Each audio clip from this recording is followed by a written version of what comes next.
Hi there, I'm Texas Storm Chasers Baldy and Chief David Reimer coming up to 6 p.m. on the 22nd of April, 2025. We've got scattered severe thunderstorms now underway across the eastern Texas Panhandle, extending back towards Plainview in West Texas to west of Lubbock, southwest of Lubbock. And we've got a couple of supercells being rather rambunctious down in the Fort Stockton area, doing what typical things happen down there this time of year in Fort Stocktoning. So let's go ahead and get to it. We've got a couple tornado warnings. These are moving away from Fort Stockton. Storm is crossing Interstate 10 east of Fort Stockton, though.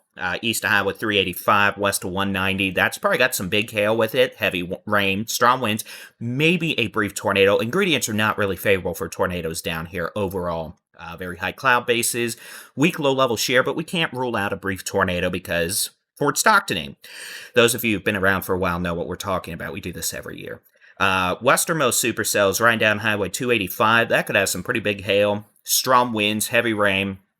Can't rule out a brief tornado. It's not a good time to be going out of Fort Stockton or into Fort Stockton on 285, or pretty much anywhere between Fort Stockton and Sanderson.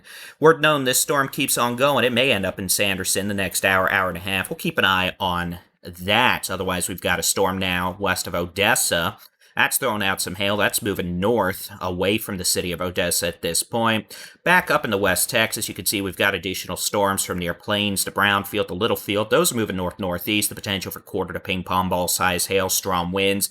And then we've got some storms around Clarendon. That'll be moving across Interstate 40 north-northeast, about 30 miles an hour between Groom, west of McLean. Then we've got some storms sitting on Highway 256 south of Clarendon. Looks like one of them is now moving east along 256. Over Highway 70 towards Lakeview and eventually Memphis, where it'll cross 287. So we get into this evening, well, guess what? We're going to see a pretty gnarly line of storms develop across parts of the state of Texas. As we continue into this evening and overnight, we're expecting thunderstorms across the eastern Panhandle, West Texas, and perhaps even down into the southern Permian Basin to continue evolving into one or two clusters of storms that will begin moving east-southeast.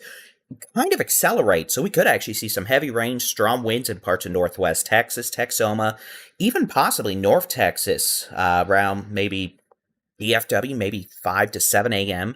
tomorrow morning, depending on the southern storms.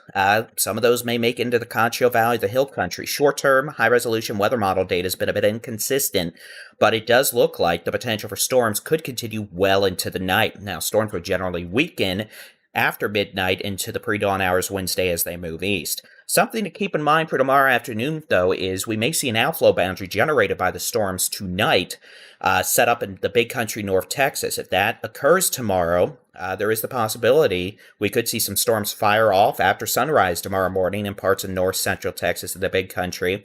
If that happens, those storms could impact parts of central Texas as we get into late tomorrow morning, and if it evolves into a southeastward propagating cluster of storms, well, that could keep on going until it gets into the Gulf tomorrow afternoon. That's one possible scenario. It's not explicitly a guarantee, but it's something we'll be watching for. We've got Storm Chasers out and about this evening. You can watch Storm Chaser Adam Lucio's live stream on the Texas Storm Chasers YouTube and our website, and we'll be keeping an eye on things here at the Texas Storm Chasers Texas Weather Center as well.